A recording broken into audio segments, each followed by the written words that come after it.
Hi, salamat sa patuloy na pagsuporta sa ating channel. Ang asawa kong tinitingala ng lahat. Ating subaybayan ang buhay ni Daryl Darby. Kabanata 4586. Sa wakas, huminahon si Morticia at pinigilan ang kanyang galit. Sinabi niya, "Sinasabi ko ang totoo. Nagmamadali akong umuwi, kaya mangyaring mawala." Panipi, mukha namang kalmado si Morticia. Ngunit sa kaibuturan ko, nagbabaga ang kanyang galit. Bilang isa sa 12 Fiend Martyr, may hawak akong mataas na posisyon at awtoridad. Ngunit ngayon ako ay pinipigilan at iniinspeksyon ng ilang mga sundalo ng makadiyos na rehiyon. Ano kaya ang iisipin ng mga tao sa akin? Gayunpaman, upang maprotektahan ang kanyang pagkakakilanlan, tiniis niya ito. Gayunpaman, hindi binalak ng sundalo. Napalayain siya panunuya niya. "Hindi ka na makakabalik ngayon. Sumunod ka sa amin para sa isang interogasyon." Kaagad, inabot ng sundalo ang palso ni Morticia. "Ang lakas ng loob mo." Hindi na nakayanan ni Morticia. Sigaw niya at hinampas ng kamay ang sundalo. Inactivate ni Morticia ang power of the Fiend Soul at tinamaan ang sundalo ng napakabilis. Saan man dumaan ang Shadow Palm, ang hangin ay nasira. Nakakatakot. Hindi inaasahan ng sundalo na aatake ang babae. Hindi rin niya inaasahan na ay activate niya ang kanyang power of the Fiend Soul. Si Morticia ay masyadong mabilis, at ang sundalo ay hindi nakasagot sa oras. Isang daing ang narinig habang ang sundalo ay itinapon ng 12 metro paatros. Namatay siya nang siya ay nabasag sa lupa. Ano? Nagulat ang lahat, pati ang iba pang mga sundalo at ang mga dumadaan. Natakot ang mga sundalo nang maramdaman nila ang lakas ni Morticia. Ang kapangyarihan ng Fiend Soul. Siya ay isang remnant ng Fiend Race. "Atake tayo!" 12 ng mga sundalo ang sumigaw at tumakbo patungo sa Morticia.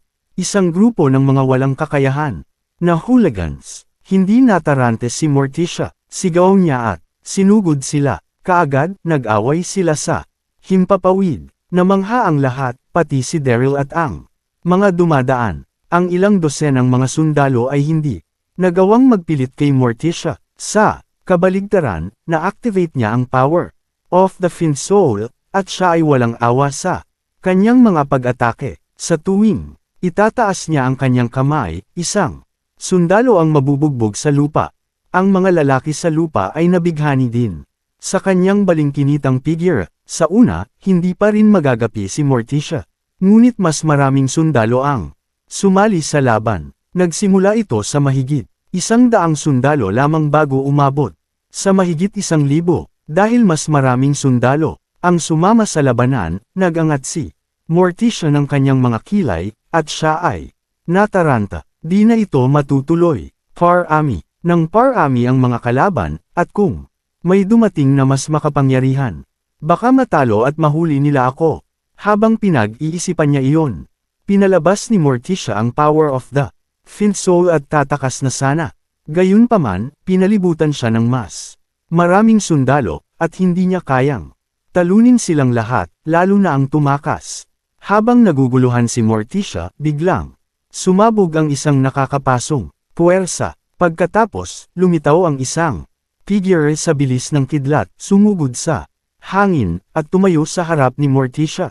Si Daryl pala. Si Daryl at Morticia ay walang pagkakaibigan. Nagtataglay pa sila ng sama ng loob sa isa't isa. Gayunpaman, hindi nais ni Daryl na makita si Morticia na nakuha ng makadiyos na rehiyon. Kahit na hindi niya alam kung bakit. Pagkatapos ng lahat, si Morticia na lang ang natitira sa buong lahi ng Fiend. Nagulat ang lahat, pati si Morticia at ang mga sundalo, sa biglaang pagsulpot niya. Si Daryl ay nakasuot ng kaleidoscope mask, kaya hindi siya nakilala ni Morticia at ng mga sundalo. Gayunpaman, hindi nag-aksaya ng hininga ang mga sundalo at sinigawan si Daryl, "Sino ka? Umalis ka nga. Nililigawan mo ba si kamatayan? Ikaw dapat ang kakampi ng demonyong babaeng iyon. Tara na't hulihin natin." Silang dalawa, maraming sundalo ang sumugod. Kasabay nito, naisip ni Morticia at pinalaki si Daryl habang nakakunot ang noo. Sino ka? Habang papalapit sa kanila ang mga sundalo, walang oras si Daryl para magpaliwanag. Kaya, maikli niyang sinagot, I save ang mga tanong para mamaya at sundan mo ako. Kaagad, itinaas ni Daryl ang kanyang kamay. Bumuo ng apoy, at inihagis ito sa mga sundalo. Sa katunayan, na-activate ni Daryl ang enerhiya ng Red Lotus Fayette. Ang mga sundalo ay hindi naglakas loob na kunin ang kaaway ng basta-basta at mabilis na isinaaktibo ang kanilang banal na kapangyarihan na bumubuo ng isang proteksyon na kalasag. Boom! Nagbanggaan ang apoy at ang pananggalang na kalasag. Pagkatapos, 100 sundalo ang napaatras. Kabanata 4587. Sa sandaling iyon, mas maraming sundalo ang dumating mula sa labas ng Blazing Sun Gate upang tumulong. Napagtanto ni Daryl na hindi sila makakatakas, kaya kinailangan niyang dalhin si Morticia at sumakay patungo sa Blazing Sun Gate. Medyo hindi komportable si Morticia nang hawakan ni Daryl ang kanyang palso. Tinanong niya, sino ka? Bakit mo ako iniligtas? Si Daryl ay nakasuot ng kaleidoscope mask, kaya hindi siya nakilala ni Morticia. Nakahinga ng maluwag si Daryl at tumawa. Wala lang. Hindi ko lang matiis ang ugali ng mga sundalo at general. Mukha siyang kalmado, pero sa kaibuturan niya, galit na galit siya. Marami akong ginawa para sa rehiyon ng Diyos. Pinunasan ko pa ang lahi ng halimaw. Hindi pa rin nagpapasalamat ang mga Diyos, at gusto rin nila akong patayin. Lalong nainas si Daryl nang maisip niya. Si Empress Heidi, inilagay niya siya sa Sky Prison at nagpadala ng mga sundalo at general sa Siyam na pangunahing kontinente upang tugisin siya. Iyan ay hindi katanggap-tanggap. Habang nag-uusap ang dalawa, narating nila ang isang ilang eskinita. Tinanggal ni Morticia ang kamay ni Daryl at malamig na sinabing, ayos na. Ako ngayon. Salamat sa ginawa mo doon. Magkahiwalay tayo ng landas. Ano ang iyong pangalan? Magpapasalamat ako sa iyo sa hinaharap kapag nagkaroon ako ng pagkakataon. Bilang isa sa 12 Fiend Martyr, katawa-tawa ang paghila sa paligid ng isang lalaki. Gayunpaman, may prinsipyo si Morticia. Ang paghihiganti ay dapat ipaghiganti. At ang kabaitan ay dapat suklian. Nag-isip si Daryl at napakurap. Kurap habang sinasabi, ang pangalan ko ay Darren Derby. Pwede mo akong tawaging Darren. Pagkatapos, pinalaki ni Daryl si Morticia. At sinabing, iyon ay wala lang, pero kung gusto mo akong pasalamatan, hindi ko gagawin iyon. Pero paano mo ako pinaplanong magpasalamat? Hinangaan niya ang kagandahan ni Morticia, at tahimik siyang napabulalas. Ang ganda, si Morticia talaga ang kagandahan ng lahi ng halimaw. Ang kanyang mga tampok sa mukha at slim figure ay perpekto, lalo na ang masama ngunit kahangahangang aura. Bawat lalaking makakakita sa kanya ay mahuhulog sa kanya. Hindi alam ni Daryl kung bakit, pero parang gusto niya itong asarin. Ikaw, nahihiya si Morticia sa titig ni Daryl. Kinagat niya ang kanyang mga labi at sinabing, tingnan mo ako minsan pa, at dudurugin ko ang iyong eyeball. Lalong tumapang ang lalaking iyon. Ang lakas naman ng loob niyang titigan ako. Nang ganun, bilang isang Fiend Martyr, mayroon akong prominenteng katayuan. Ang mga tao ay palaging gumagalang sa akin, at walang sino man ang nang-ahas na tumingin sa akin ng may pagnanasa. Hindi sinasadya ni Morticia na dukutin ang eyeball ni Daryl, gusto lang niyang pigilan siya. Kung tutuusin, nakulong pa rin sila sa loob ng Blazing Sun Gate. Hinahanap sila ng mga sundalo kung saan-saan, kaya nasa panganib pa rin sila. Mas mabilis silang mahahanap kung may gagawin ito sa kanya. Pinag-isipan iyon ni Daryl. Alam niya kung ano ang iniisip ni Morticia. Nanatili siyang kalmado at nanghihinayang. Sinabi, iniligtas ko ang iyong buhay. Isang beses lang kita tiningnan, at gusto mong dukutin ang aking eyeball. Sinabi mo pang ang magpasalamat ka sa akin, tapos ngayon nagbago ang isip mo. Hindi tama iyon. Ngumisi siya at pinagmasdan ang tugon ni Morticia. Swoosh! Namula ang mukha ni Morticia. Nakaramdam siya ng pagkalito at galit. Napahinto siya sa kanyang mga paa at Sinabing, ikaw ay tuso at mahusay. Magsalita, titigil na ako sa pakikipag-usap sa iyo, hanggang sa susunod. Agad na tumalikod si Morticia at naglakad patungo sa labas ng Blazing Sun Gate. Habang lumalayo ang payat na figure, hindi napigilan ni Daryl na sumigaw. Hoy, hindi mo na kailangan ng tulong ko. Hindi ka na makakalabas mag-isa. Hindi nagbibiro si Daryl. Maraming sundalo sa Blazing Sun Gate. Kahit langaw ay hindi makatakas, pabayaan. Siya, hindi na kailangan. Malakas at malinaw na sinabi ni Morticia ang mga salitang iyon nang hindi lumilingon. Hindi alam ni Daryl kung iiyak o tatawa. Umiling siya, napakatigas ng ulo ng babaeng iyon. Habang bumubulong siya sa sarili, nakita niya ang isang dosenang kawal na tumatakbo patungo sa eskinita. Hanapin ang bawat eskinita. Nakalock ang buong Blazing Sun Gate. Hindi sila makakatakas, tiyak na nagtago. Sila sa lungsod. Swoosh! Kabanata 4588.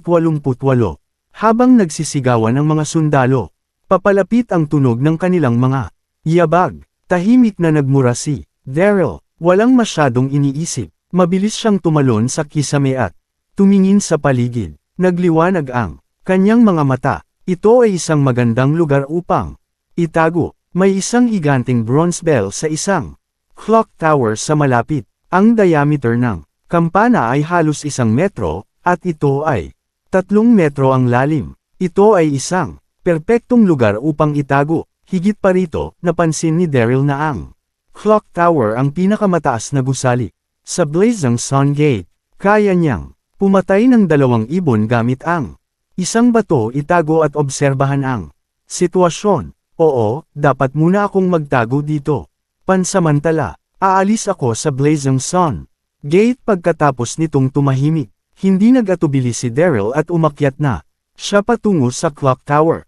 Pumasok siya sa bronze bell. Tamang-tama para sa isang tao ang espasyo sa bronze bell. Ngumiti siya. Kudlit, nakahanap ako ng taguan. Ngayon, maghihintay na lang ako. Tinapik niya ang alikabok sa katawan at natulog. Sa kanyang malakas na kapangyarihan at mabilis na bilis, nagawa ni Morticia na makarating sa silangan na tarangkahan ng Blazing Sun Gate sa isang kisap mata. Nanginginig ang katawan ni Morticia. Habang tinitingnan ang sitwasyon sa Blazing Sun Gate, natigilan siya.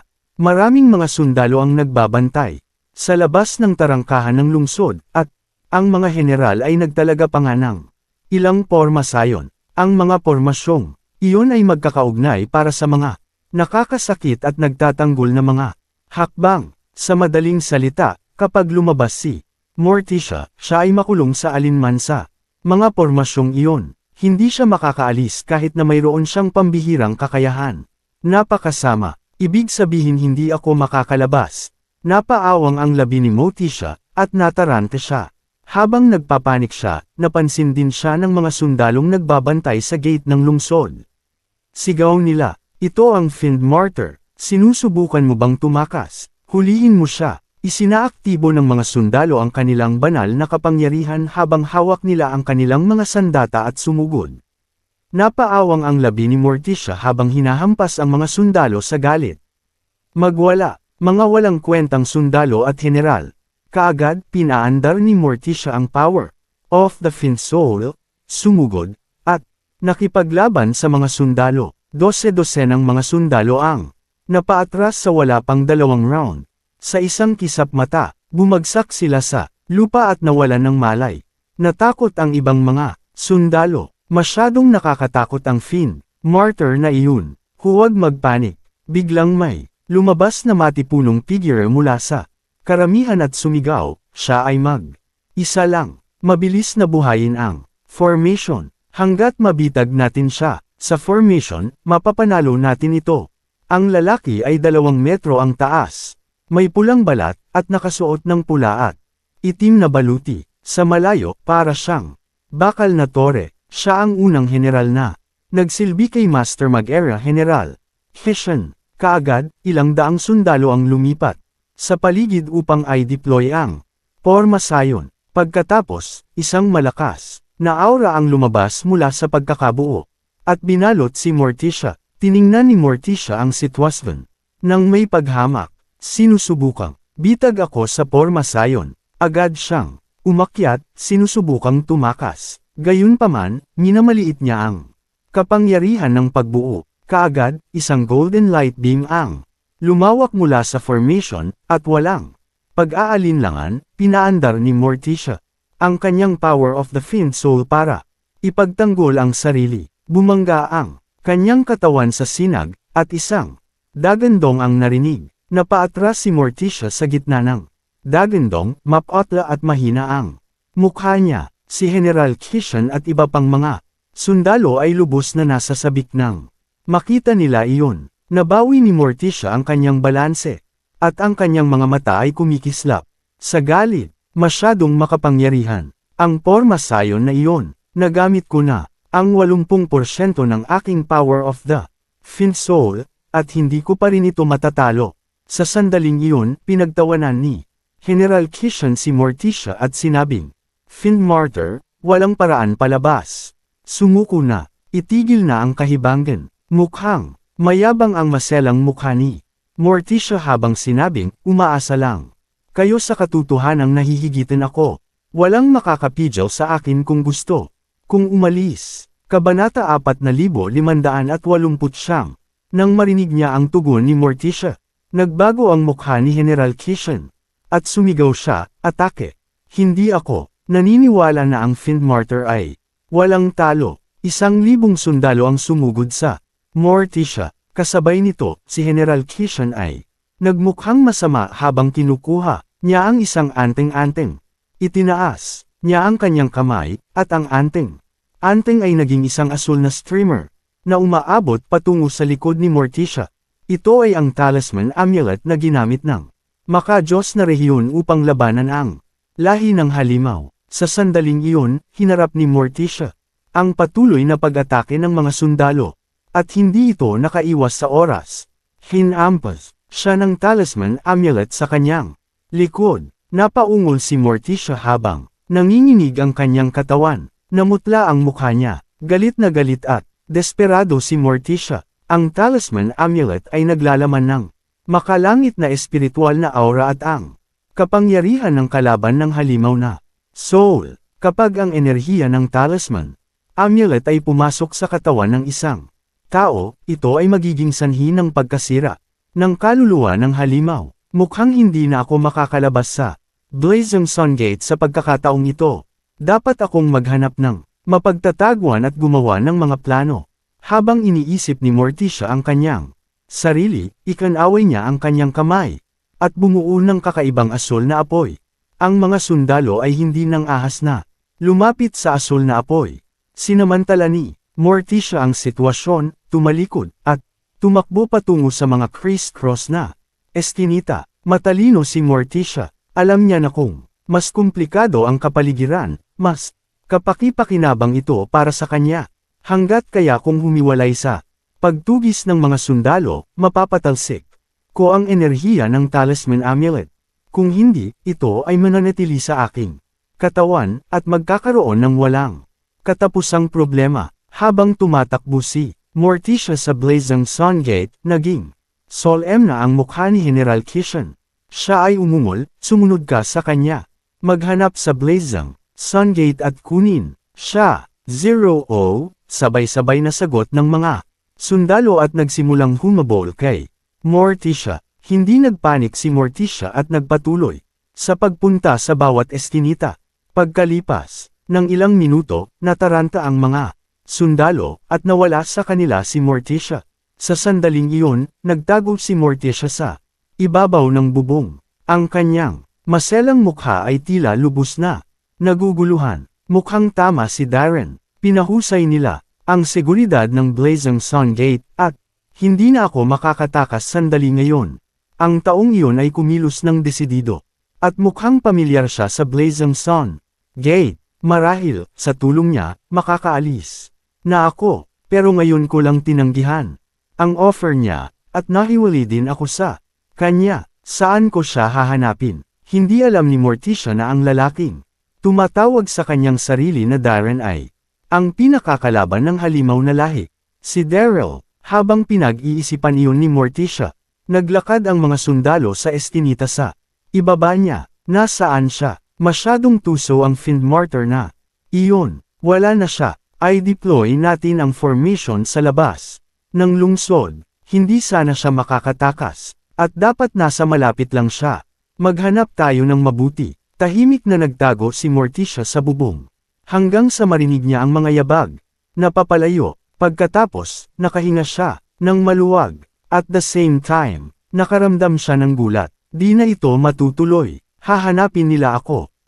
Bigla niyang nakita ang clock tower sa malapit at nagningning ang kanyang mga mata. Nasa magandang lokasyon ng clock tower at pinangangasiwaan nito ang buong Blazing Sun Gate. Higit pa rito, mayroong isang malaking bronze bell sa itaas nito. Ito ay isang magandang tagwan. Dun ako magtatago. Pagkatapos, mabilis siyang tumakbo patungo sa tore ng orasan. Sa sandaling iyon, tahimik na iniangat ni Daryl ang kanyang ulo upang tingnan ang labas pagkatapos niyang magising. Mula sa kanyang pagkakatulog, kumunot ang noo niya. Bakit mas maraming sundalo ngayon? Ang mga sundalo ay naghahanap sa lahat ng dako sa Blazing Sun Gate. Parang, babaliktarin nila ang lugar. Habang kumunot ang kilay ni Daryl, mabilis na lumitaw ang isang slim figure. Galit at balisa ang kanyang maselang mukha. Si Morticia iyon. Nang makita ni Daryl si Morticia, natigilan siya. Tapos, humagalpak siya ng tawa. Mukhang hindi nakatakas si Fiend Martyr. Mukhang nahanap na rin niya ang lugar na ito. Habang bumubulong sa sarili, mabilis siyang nagtago sa bronze bell. Kabanata 4590. Sumakay si Morticia sa pinagtatagwan at nakita si Daryl. Natigilan siya. Hindi niya inaasahan na muli niyang makakabangga ang lalaking iyon. Thud. Dahil sa gulat, tumakbo ng sobrang bilis si Morticia at nabangga si Daryl. Bulalas niya at muntik nang mahulog sa bronze bell. Buti na lang at maliksi si Daryl kaya napahawak siya ng mahigpit sa bewang niya.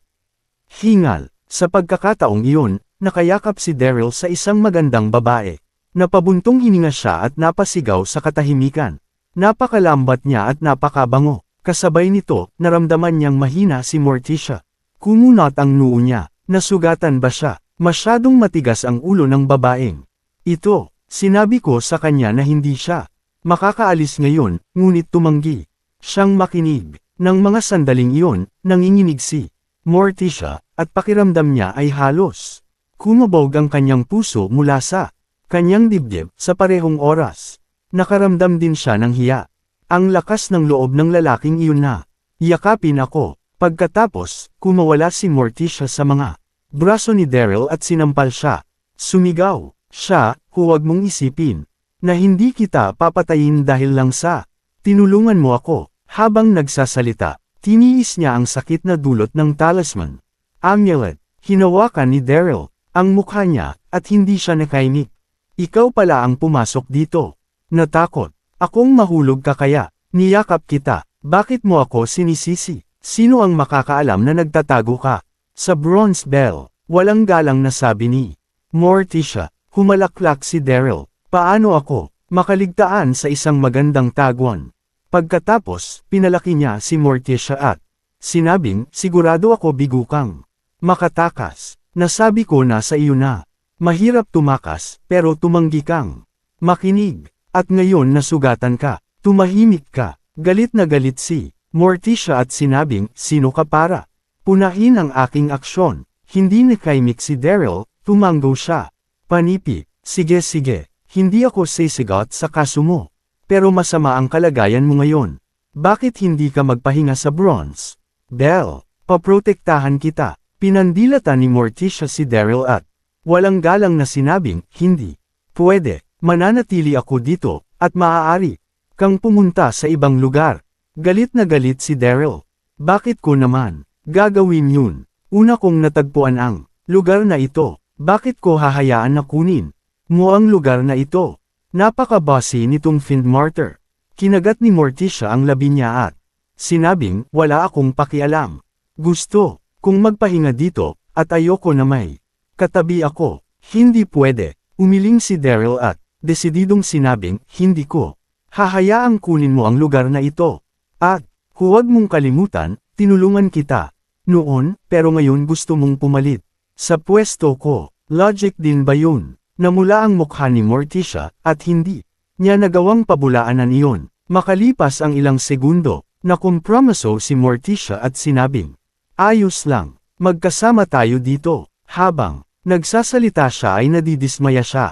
Bilang isa sa 12 fiend martyr, kailan pa ako nakipagkompromiso sa sino man? Pero wala akong choice. Ang sitwasyon ay critical, at ang talisman amulet sa aking katawan ay malapit ng lumabas. Dapat kong paalisin ito. Inakala ni Morticia na nagpakita na siya. Nang awa ng pumayag siyang manatili si Daryl sa bronze bell. Gayunpaman, umiling si Daryl. Mukhang nagkamali ka. Nauna akong nakahanap ng lugar na yun, kaya hindi ayaw mag-iipit dito. Wala kang masasabi. Diyan. Habang nagsasalita siya ay damilat siya at ngumiti. Ikaw, galit na galit si Morticia. Panipi, anong ibig mong sabihin? Simple lang. Bahagyang hinawakan ni Daryl ang ilong niya at tumawa. Makakapag-stay ka man dito o hindi. Depende sa mood ko. Kuha mo. Nagbago ang mukha ni Morticia. Sumigaw siya, tinatakot mo ba ako? Lalong nagiging mapangahas ang lalaking ito. Nanatiling nakangiti si Daryl. Nauna, kung natagpuan ang lugar na ito, at sa gayon ito ay pag-aari ko. Karapatan ko rin magdesisyon kung mananatili ka o aalis. Logic naman yun. Paano kita binyantaan? Fine. Natarante si Morticia, ngunit tumango pa rin Siva at sinabing, sabihin mo sa akin, ano ang gusto mo? Napakamot sa ulo si Daryl at ngumiti. Panipi, madali lang. Tawagin mo akong gwapo. Kung maganda ang mood ko, baka dito na kita patuloyin. To be continued.